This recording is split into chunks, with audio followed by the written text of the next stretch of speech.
12, 14, 15, 16, 17, 18. Hitung 20 tadi. Yang 25 kemana? Hah? Satu orang per masjid. Apa itu, Pak? Yang hadir satu musola satu. Bukan, maksudnya tadi kan dihitung rata-rata masjid 45, 40. Sekarang yang hadir 20. Yang 20 atau 25 kamu apa? Tidur kok sholat enggak? Enggak, yakin. Enggak baik sangka Bu. Tidur Pak, tapi sholat. Kalau di rumah, tapi sholat di rumah gitu ya. Yang sholat di rumah berapa? Oh semuanya, baik sangka.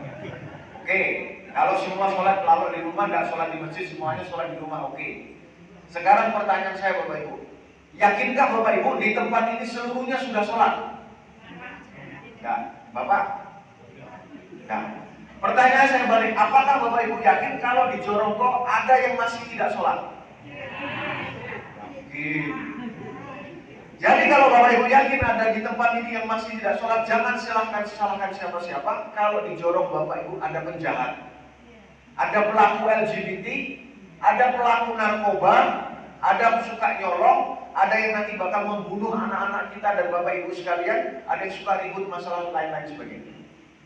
Ada penjahat di sini. Inna sholata tanha. Nah, pertanyaan saya, Bapak Ibu rela nggak kalau ada penjahat di sini? Rela Pak? Nah, biarin aja Pak, yang penting nggak sama saya jahatnya, begitu. Ini masalahnya Bu, Pak. Kalau masih ada orang yang tidak sholat, maka ada potensi orang di tempat Bapak Ibu yang akan melakukan kejahatan dan nanti bakal kami tangkap. Kalau ketangkap, kan begitu. Kalau Bapak Ibu rela ada penjahat, ya biarin aja. Kalau tidak rela, harus kita berbuat. Setuju Bapak Ibu? Nah, ini masalahnya Pak. Nah sekarang yang menjadikan penyebab tadi ada penjahat. Nah sekarang kita carikan solusi supaya tidak ada penjahat di sini. Apa kira-kira solusinya Pak? Bu, saya punya motor, namanya Yamaha Mio, rusak. Saya bawa ke mana? Bengkelnya bengkel. Alhamdulillah gak ada yang bilang Honda Pak. motor. Dan motor semuanya namanya Honda kan? Alhamdulillah. Sama di tempat saya juga gitu Pak. Bengkel apa Pak? Bengkel Honda. Karena namanya Yamaha Mio dibawa ke bengkel. Bengkelnya bengkel motor. Motornya motor Yamaha. Sampai di bengkel motor Yamaha ketemu sama ahli mesin Honda. Balik lagi Pak. Ketemu sama ahli mesin Matic Bu. Tadi kan Yamaha-nya udah disebut Matic. Betul Pak ya? Itu motor cara membetulkannya harus tepat, pas, nggak boleh salah. Itu motor ketemu sama mekanik ahli mesin manual nggak jadi itu motor. Betul Pak? Betul Bu? Pak, itu motor. Bagaimana dengan manusia yang hatinya rusak, yang menyebabkan dia tidak sholat, yang menyebabkan dia berperilaku jahat? Berperilaku jahat, suka nyolong segala macam. Dibawa ke mana Pak? Dibawa ke kamar. Bengkelnya apa Pak? Sekalian Bapak bilang puncak tato gitu Pak, atau Danau Singkarak situ. Dibawa kemana Bu? Dibawa kemana Pak? Tidak ada tempat lain untuk membuat. Kalau membuat orang pinter banyak Pak. Sekolah, pinter, kuliah, universitas. Tapi kalau membuat orang baik, yang tadi dibilang sama Nabi, hanya ada di masjid. Dan sesungguhnya kalau Bapak Ibu membuat orang baik, maka akan membangun negara. Fondasi negara itu orang-orang baik. Negara yang baik terdiri dari provinsi yang baik. Provinsi yang baik terdiri dari kabupaten yang baik. Betul? Kabupaten yang baik terdiri dari kecamatan yang baik. Kecamatan yang baik terdiri dari nagari yang baik terdiri dari jorong yang baik terdiri dari rumah tangga yang baik terdiri dari pribadi yang baik terdiri dari yang tadi saya sebut Bu, hati-hati yang baik. Sehingga hati yang baik menghasilkan orang yang baik, orang yang baik menghasilkan rumah tangga yang baik, rumah tangga yang baik menghasilkan naik terus ke atas. Betul tidak? Jadi kalau ingin membuat negara ini baik, berawal dari masjid. Selesai. Jadi Bapak Ibu yang mulia, programnya bagaimana kita setiap masjid di Tanah Datar punya program 100% laki-laki balik masuk ke dalam masjid ketika azan berkumandang untuk melakukan sholat berjamaah. Tuh, Pak, solusinya Pak.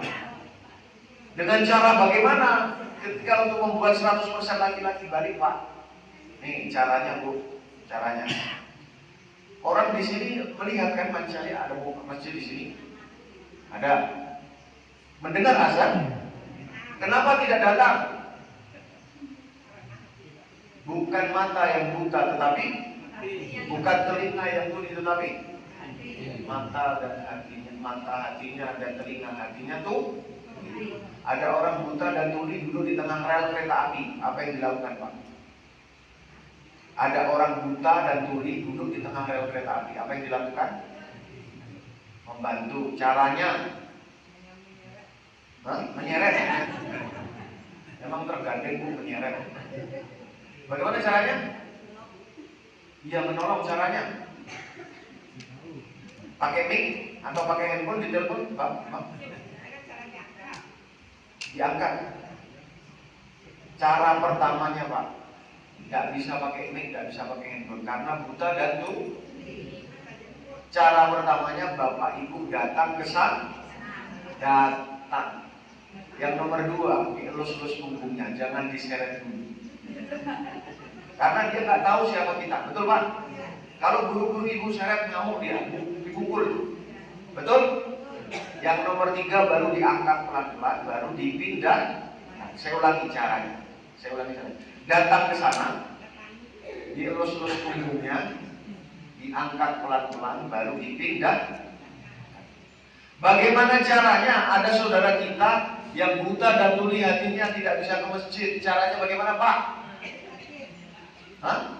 Ditalkin. Didatangi. Yang kedua, dibawain lamang tapai. Diajak makan basamu. Pak tumben Pak, udah makan aja. Allahu Akbar. Nah, udah tak azan. Habis kok kita berangkat ke masjid. Jangan dibilang kafir, jangan dibilang sesat, jangan dibilang berdosa masuk neraka, jangan. Marah dia Pak. Nah, yang ketiga baru dibawa ke masjid. Begitu caranya. Bahasa Padangnya Pak, dijemput. Bu, apa dijemput. Nggak bisa pakai mic. Besok akan ada wirid Yasin, nggak bisa. Masih tetap ada yang di rumah tidak berangkat ke masjid. Betul tidak? Maka caranya, solusinya adalah dijemput. Pak, bukan urusan saya Pak. Itu bukan teknologi sekarang. Sekarang kan ada WA. Oh, nggak bisa Pak. Nggak bisa. Caranya Nabi adalah menjemput door to door namanya. Bukan caranya Nabi, bukan baca kami lagi. Bapak Ibu yang mendatangi saudara muslim kita door to door itu caranya Nabi. Kalau kita tidak mengerjakan caranya Nabi, berarti kita menselisih caranya Nabi. Bagaimana kalau kita menselisih caranya Nabi? Akibatnya Bapak, Bu, berbahaya. Nggak dapat hasil dan berbahaya. Nih Bapak Ibu orang Minang, orang Padang, punya klub bola namanya Semen Padang, betul? Warna kaosnya apa Pak? Merah, sirah. Ya kan? Saya orang Jakarta. Saya warna kaosnya oranye karena klub bolanya Jackmania, Persija Jakarta Pak. Nah, merah sama oranye tanding di Padang di Stadion Kiai Haji Agus Salim. Bapak Ibu datang pakai kaos sirah, pakai kaos merah, Semen Padang. Teriaknya hidup Semen Padang. Saya datang pakai kaos oranye, datang di sana teriaknya hidup Jackmania, Persija Jakarta. Bayangkan di tengah-tengah ibu Bapak ada orang pakai kaos merah, tulisan Semen Padang, tapi teriaknya hidup Persija. Apa yang terjadi? Bentrok. Bukan bentrok Pak, pulang nggak selamat. Bukannya bonyok-bonyok. Bapak Ibu injek-injek, betul? Diteriaki apa Pak? Diteriaki apa? Pengkhianat. Diteriaki pengkhianat Pak, pulang nggak selamat, mati mungkin saja. Diteriaki. Kenapa? Berbeda antara Mulut dan hati. hanya berbeda antara mulut dan kaos Pak. Dibilang pengkhianat mati ya. Bagaimana dengan hari ini kalau kita berbeda dengan Nabi? Nabi tiap hari bergerak menemui umat ini. Berdoa untuk umat, menangis untuk umat, bergerak kemana-mana mencari umat. Betul Pak? Sekarang kita hari-hari bergerak untuk apa? Untuk cari apa? Titi. Betul Bu? Bergerak untuk mencari titi, nangis untuk titi, berdoa untuk titi. Nabi bilang umati, kita bilang titi. Ketemu di depan Telaga Kausar Pak, mau dikasih air minum sama Nabi. Begitu dikasih minum, kok kamu bilang titi? Saya bilang umati. Apa yang terjadi? Na'udzubillah, bisa jadi kita bilang jadi Pak, mencari saudara muslim kita yang nggak sholat itu kerjaan Nabi untuk menyelamatkan kita di akhirat. Ketok-ketok rumah itu Pak. Betul Pak ya? Nah, dan jangan ditinggal satu orang pun. Pak, Bu, jangan ditinggal satu orang pun tadi. Kemarin waktu pemilu, boleh nggak satu orang lolos dari DPT? Nggak, maka Bapak Ibu di sensus di absen, betul Pak? Ditulis namanya ditempel di pintu, betul? Nah, nggak boleh lolos dari DPT. Yang kedua, boleh nggak orang partai meninggalkan Bapak Ibu untuk tidak nyoblos mereka? Boleh? Boleh nggak Bu? Nggak boleh, makanya Bapak Ibu dikejar, suruh nyoblos. Nama programnya Serangan Fajar, betul Pak? Dikasih apa Bu? PT, berapa PT? Itu kalau Bapak Ibu nyoblosnya salah, paling kecewanya berapa tahun? Bagaimana dengan kecewanya satu orang tidak sholat dengan sengaja? Nabi sabdakan, satu orang tidak sholat dengan sengaja, dia masuk dalam neraka selama satu hukum. Satu hukum lamanya 80 tahun akhirat, satu hari akhirnya 1000 tahun di muka bumi. Jadi satu orang tidak sholat dengan sengaja, kata ulama, kata Nabi, dimasukkan dalam neraka selama 280 juta tahun. Satu sholat. Ditolong tidak Bu? Tidak usah Pak, biarin aja, yang penting bukan saya, istri saya, anak saya. Yang penting saya, istri saya, anak saya sholat. Orang tidak sholat bukan urusan saya, gitu. Yang jauh saja kita tolong, apalagi yang dekat. Yang bukan saudara kita ditolong, apalagi saudara satu kampung kita.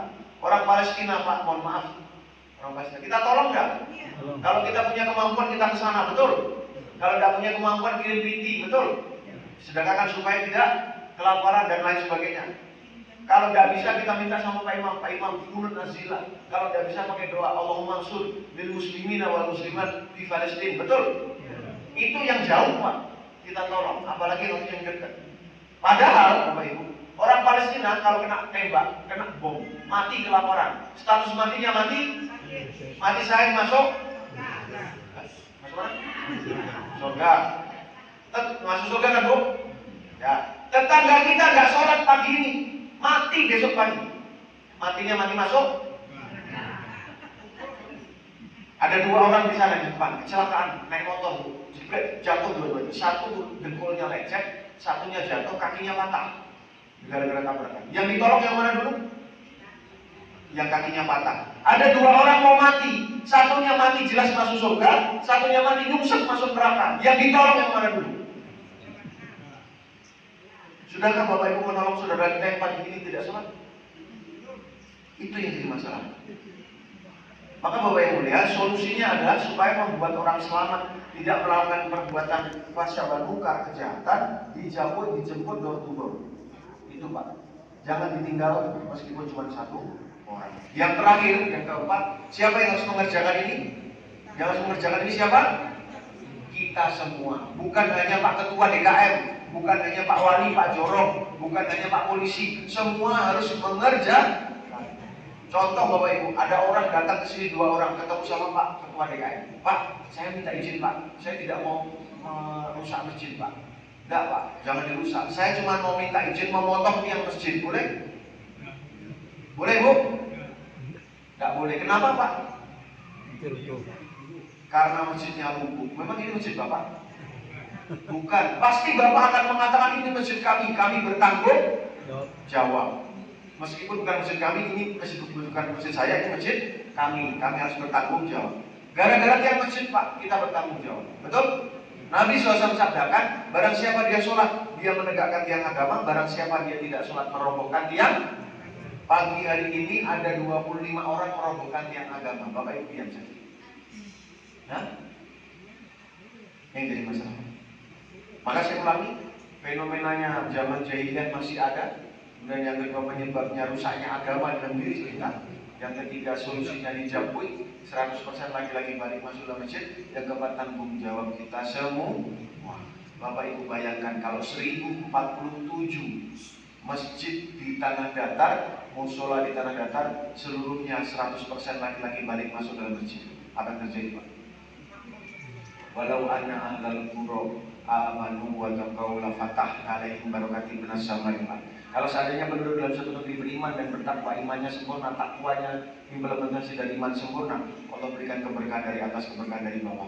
Yang dari atas menyuburkan tanaman hujan, harga tidak melambung tinggi, tidak ada kelangkaan BBM, kehidupan masyarakat bawah, baldatun thayyibatun warabun.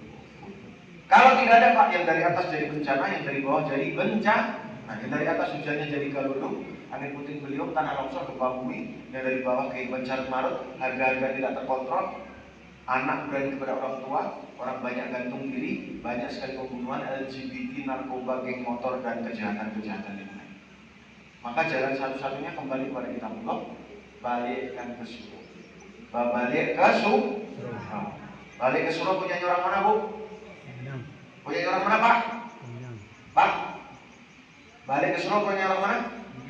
6. Anak di bangku, kemenangan dibanting. Oh udah berubah. Oh dibimbing Pak. Kemenangan dibimbing, saya pikir udah berubah Pak. Udah ya. Anak di bangku, kemenangan dibimbing. Orang kampung dipatengakan, anak disayang dibawa ke rumah, kemenangan disayang dibawa ke surau. Pak, tidak ada Pak, anak kemenangan tidur di rumah, tidurnya di kemana Pak sekarang? Pak Kapolres dan Pak Waka dan teman-teman telah muter-muter di 212 masjid Bu. Belum pernah ketemu 100% Pak. 20% saja anak kemenangan Bapak Ibu yang usia SMP, SMA, kuliah tidak ada di masjid. Padahal orang Minang bilang mereka tidak boleh lalok di rumah Pak. Kalau mereka lalok di rumah, mereka lalok sama mama kan gitu. Mereka harus lalok di masjid. Karena kalau mereka di masjid Pak, diajari sama datuk, sama ulamanya, sama mamanya, diajari agama, adat dan adab. Agama yang pertama tauhid, yang kedua faraid fikih, yang ketiga Quran, membaca dan menghafalkan.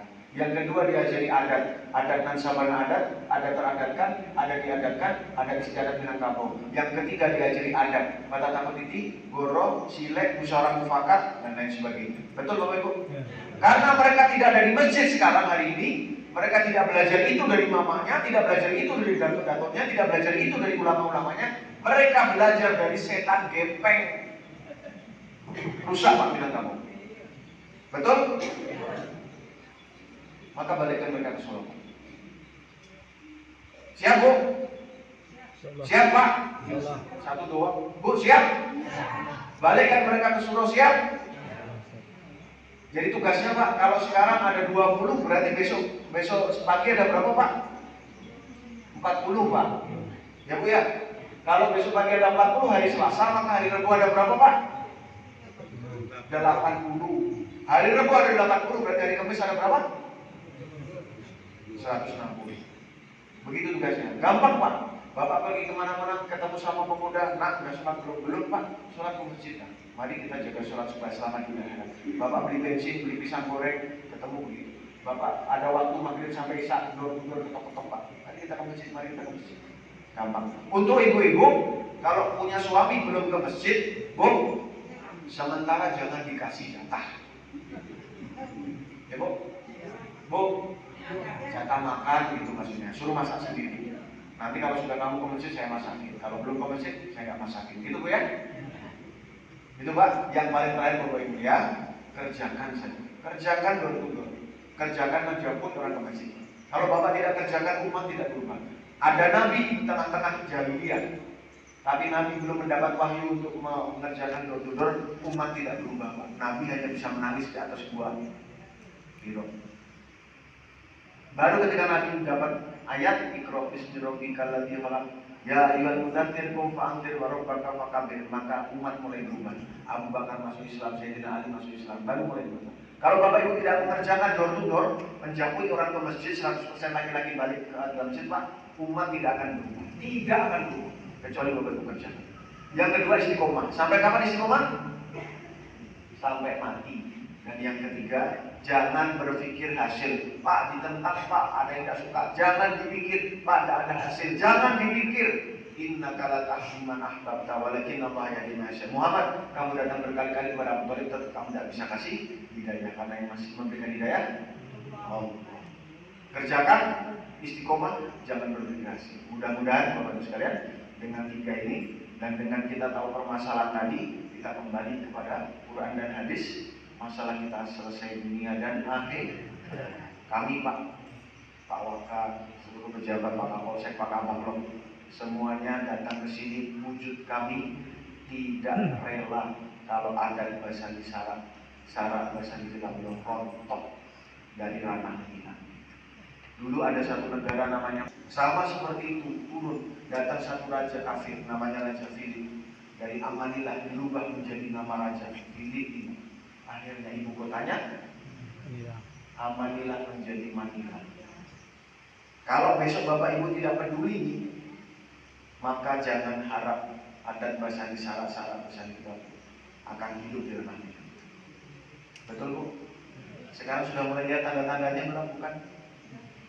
Kalau Bapak Ibu berawal dari Bapak Ibu yang bisa kerjakan saja, jabut orang kembalikan ke masjid. Insyaallah ya? Insyaallah Pak, siap? Bu, siap? Alhamdulillah. Itu saja yang perlu kami sampaikan. Terima kasih pada pembawa acara. Bukan tausiah. Ini Pak Kapolres marah-marah ya. Judulnya Pak Kapolres marah-marah. Bukan. Judulnya Bapak Ibu diajak oleh kita semuanya saling mengingatkan untuk membawa orang taat kepada Allah Subhanahu wa taala. Ya, supaya permasalahan kota tanah datar selesai semua. Yang benar datang dari Allah Ta'ala, yang salah dari saya pribadi menjelaskan. Untuk semua majelis kita tutup dengan doa di majelis. Subhanallah wa bihamdi, subhanallah wa bihamdika, asyhadu an la ilaha illa anta, astaghfiruka wa atubu ilaik. Assalamualaikum warahmatullahi wabarakatuh.